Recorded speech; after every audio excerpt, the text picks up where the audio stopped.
Hi, this is Tanya, the Lady Strange. Welcome to day 29 of 31 Days of Strange.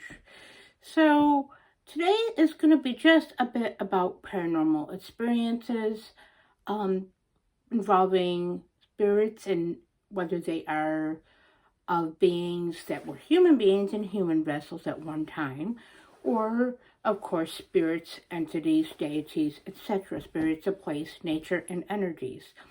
This is my gnosis and some of my clips and stories or points of views on that, as many are.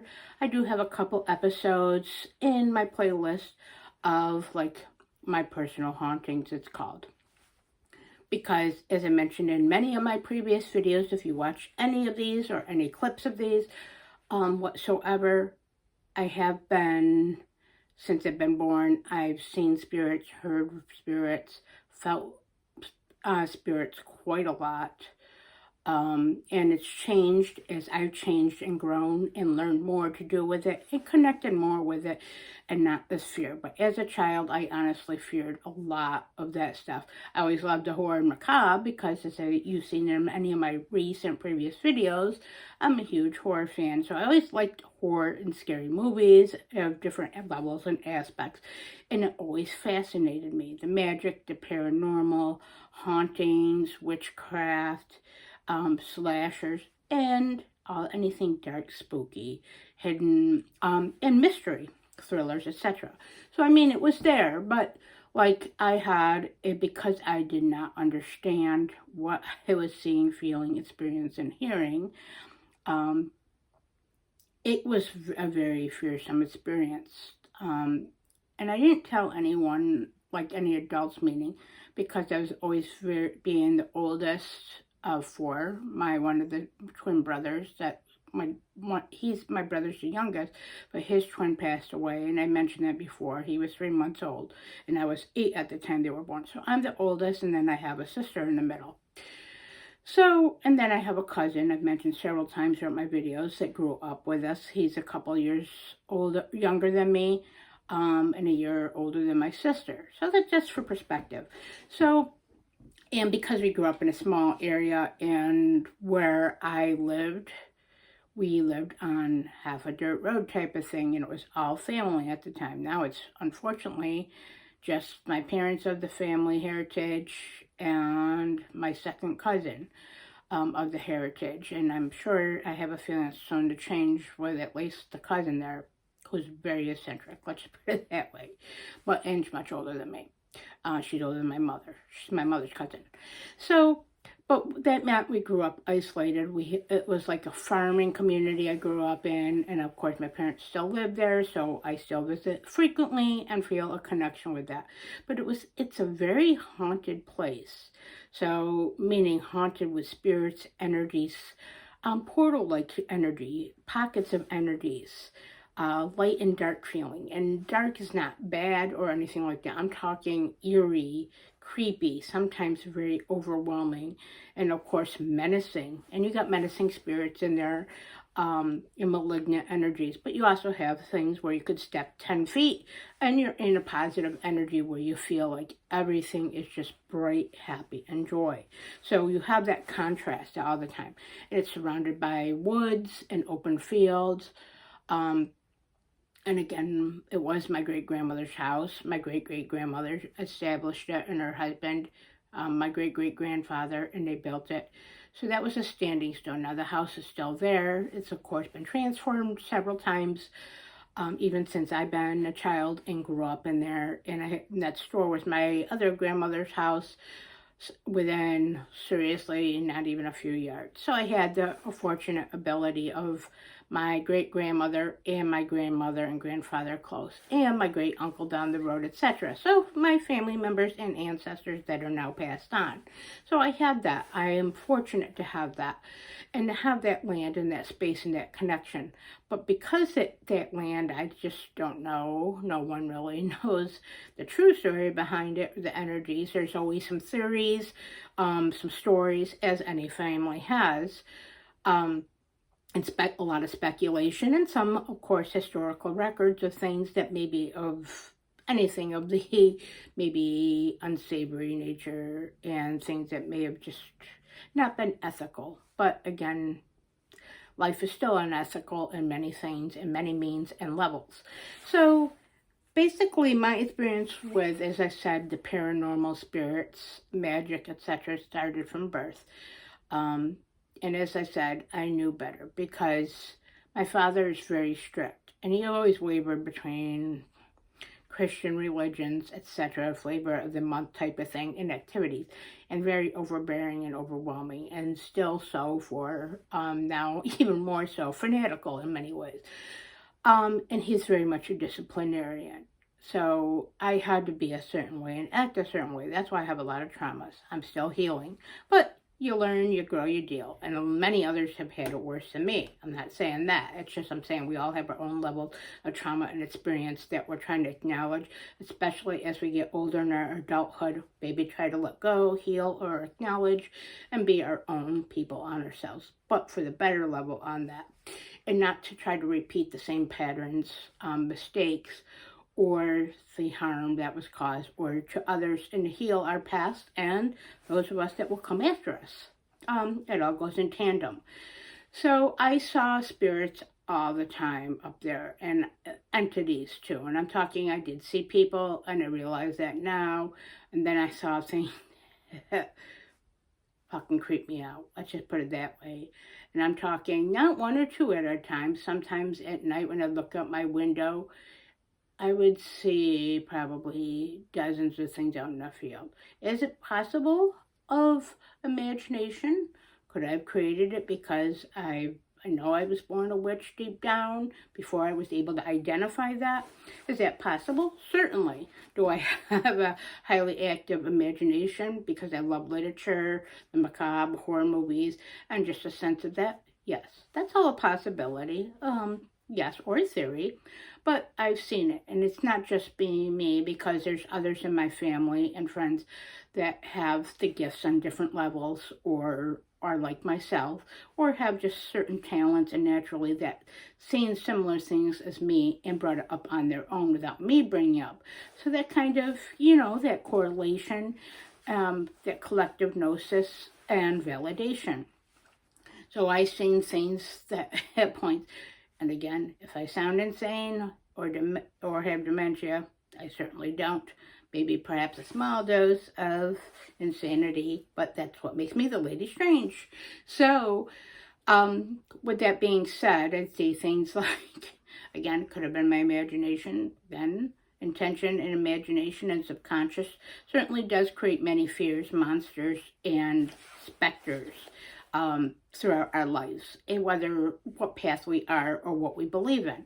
So I've seen things kind of maybe because of watching Night of the Living Dead a lot, because of Halloween, again, what I mentioned about that being a big thing with my father, so therefore it trickled on to me and was in my environment.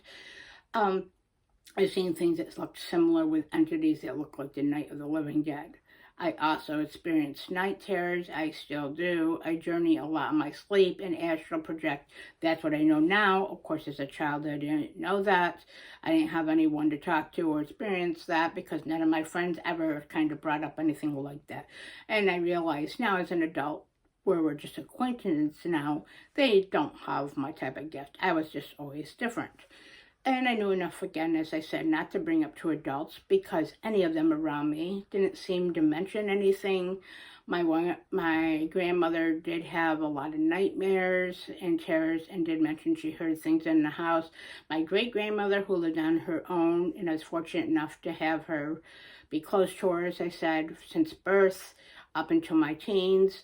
So yes, and she did mention, because she lived on her own, and she did mention a lot to me, and she had a lot of certain abilities that I recognize, like the weather magic, the old lores of experience, and her experience of how she was raised, and what she ended up as she got older. Started mentioning spiritual experiences and things she saw, felt in the house especially, and things that she mentioned about my great-great-grandmother that built the house, certain suspicions she had and saw, which confirms potential witchcraft, magic practitioner, etc. So it definitely runs in my family lineage on different levels, including seeing, hearing spirits. Again, many of us have confirmed it with each other without mentioning it to each other. But I knew, because I knew that I would probably get in huge trouble, and the fear of getting in trouble and being in a household. My mother is and still is very caring, empathetic, nurturing, and the type of mother that anyone would want or need. But, and as she always had extremely intuitive dreams and abilities and senses. So I would have had that, but I didn't actually embrace and show her and tell her about everything until I was an adult, and now we're very open on that level, which is great.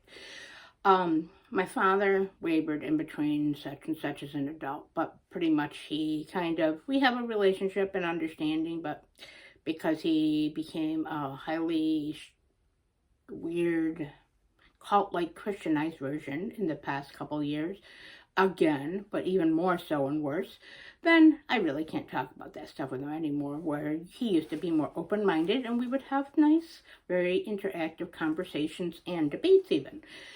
So, again, this video is just going to be rambly for day 29, but if you follow my channel for a hot minute, you know I'm a rambler. So, I've always experienced up there too, and in my own home, and if you watch any of my videos before, you'll know that I've experienced things like, it sounded like doors slamming, people coming up the cellar stairs. Now, this would be in my grandmother's house, but my great-grandmother's house was haunted by my great-great-grandmother. I saw that on many occasions myself. Her name was Anna, a very overpowering woman, but she may have been like a very high society and affluent woman of her time, and through a lot of social things, and there's a lot of stuff about her, she was a witch. You can see it and feel it if you have that type of energy and perception. That's one of the things that came down in our lineage. So I saw her, and she doesn't like to interact with even us, even though we're her ancestors. And even if I approach her now with respect, she doesn't really have an interest in doing so. Not all ancestors want to interact with you, and you gotta acknowledge that because they're in their own place and what they are in their spiritual level across the veil. But yes, she kind of sometimes would cause hauntings and paranormal experiences. And then as I became a teenager and knew I was a witch and was able to identify my path and embrace it and start learning and being in that house a lot, because my cousin lived there at the time with his parents. They took it over after my great-grandmother was in a nursing home because, of course, she was elderly in her late 80s, early 90s at the time. So basically, we experienced a lot because I was older than him, so I watched him while his parents had an overnight job. We used the Ouija board a lot. I would have had a lot of these experiences without the Ouija board. I have Ouija boards and I collect them. So I am not against them whatsoever, but being teenagers and dabblers, they had attracted spirits and many experiences, which if again you will go back and you watch my Tales of Paranormal Hauntings, you will hear some mentionings about Ouija boards as when I was in my early 20s and such. So, and yes, I've had a lot of menacing experiences and malignant experiences with a Ouija board, but that never deterred me. But I've also had very positive things and very insightful things and very different interactions with the spiritual world. Now, do I need the Ouija board now? No, because I hear spirits on all levels at all times, whether I'm asleep and astral projecting in my dreams or get woken up from my sleep, or in all the places I travel and encounter. And that doesn't matter whether it's my parents' home, my own home, work, the different workplaces I've been at, the different people's homes and properties, and the land spirits. I've always encountered it.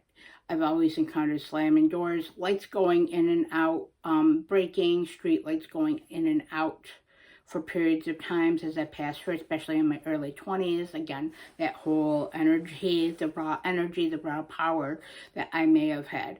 I've always felt hot and cold energies when others have not. I've always heard voices, seen things, and been told. And often, as I mentioned, in my sleep, I saw and I was haunted by spirits big time and entities. Now, again, no knowing what I was or that I was kind of a beacon for these entities and these beings, and being young, you know, the childlike energy, and then the raw energy of being a teenager and an adult, that, you know, that power, the sexual energy, the having no boundaries, dabbling, etc., you know, learning, experiencing, and just growing. You're going to be putting off more energies often as kids and teenagers do in young adults.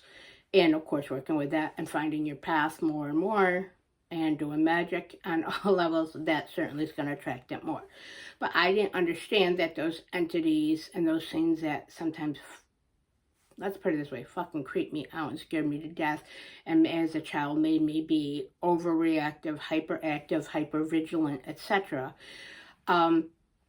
Basically were entities that, to be honest, they told me now as an adult, as I more and more learn, grow, and embrace my path. And of course, I'm big on searching and seeking and understanding and obtaining wisdom and discernment. Especially, and that's in my magic and my day-to-day life. That's just overall who Tanya is and always has been. But basically in that aspect, they now tell me, we couldn't explain to you as a child because it would be kind of harder and to approach you. We were watched over you. But because we're scary, and some of them are demons, let's put it that way, or what one would consider demons, well, they are demons or demon-like energies. They were never human or incarnated in human form, but they were underworld spirits, deities, guides, etc. Yes, I do have the typical, you know, love and light type of guides and ancestors, but I work with the divine dark in a lot of ways. That's what I call it. It's my path again. This is my gnosis and experience. Now, as the more I get it, it's constant. My husband's very tolerant about it. My mother's extremely tolerant, open-minded. I have a cousin that's a lot like myself. So I have a great support system, even for those that don't understand me. I'm open that I'm a tarot reader, of course, a medium, and a channeler. Basically, my coworkers. I don't feel the need to fully repress myself, but I do keep silent, and I've learned more about that too as I grow and experience my path. But there is a lot of fear. There's a lot of misunderstanding because as my path keeps growing and I keep growing and my magic keeps changing, and I'm going to be 46 in January. Therefore, I'm moving forward in my life, my age, my energy, and of course my perspective and path working. So that's going to change. But I've often seen, and now my husband's seen being around me, and things have affected him. Things have been thrown in front of us, as I mentioned some of my previous videos, under that my personal haunting. Things have been thrown, are constantly moved and hidden, and reappear, which that's a lot of phenomena even non-practitioners or witches experience, but it's spirits or ancestors or energies that may be kind of trying to either give you a message or possibly just playing games, whatever, of course. Just like people do. I'm sure they get bored or have their own reasons too. I've been told some of them. But it also is a magic in that because you kind of learn, you discern, you obtain more wisdom, guidance, and also these entities that once, and beings that once scared the hell out of me, literally, assist me on my path now in protection, knowledge, strength, and companionship, and working in my magic and helping others and guiding others. So it's all about growth and discernment, as I said. And of course, there is many malignant things out there, but you have to stand strong, have faith, and yes. And again, if you are experiencing some of these things, but perhaps maybe you should analyze and discern, because maybe it is something, if you're hearing or seeing voices, possibly get help if that is right for you. I'm a big thing on seeking help and assistance. There's so many resources out there. So I'm just going to put that. That's my PSA. So if you watch this ramble so far, it's a long one for day 29. But sometimes as scared as I get, as much as sometimes I don't want to be bothered or overwhelmed, I wouldn't trade my paranormal experience for anything. They shaped me, my path, and as a woman, witch, and spiritual being, I wouldn't trade those experiences, those memories, that learning discernment, or the abilities that I have to help myself and others. So that being said, stay strange. Thanks for watching, and blessed be.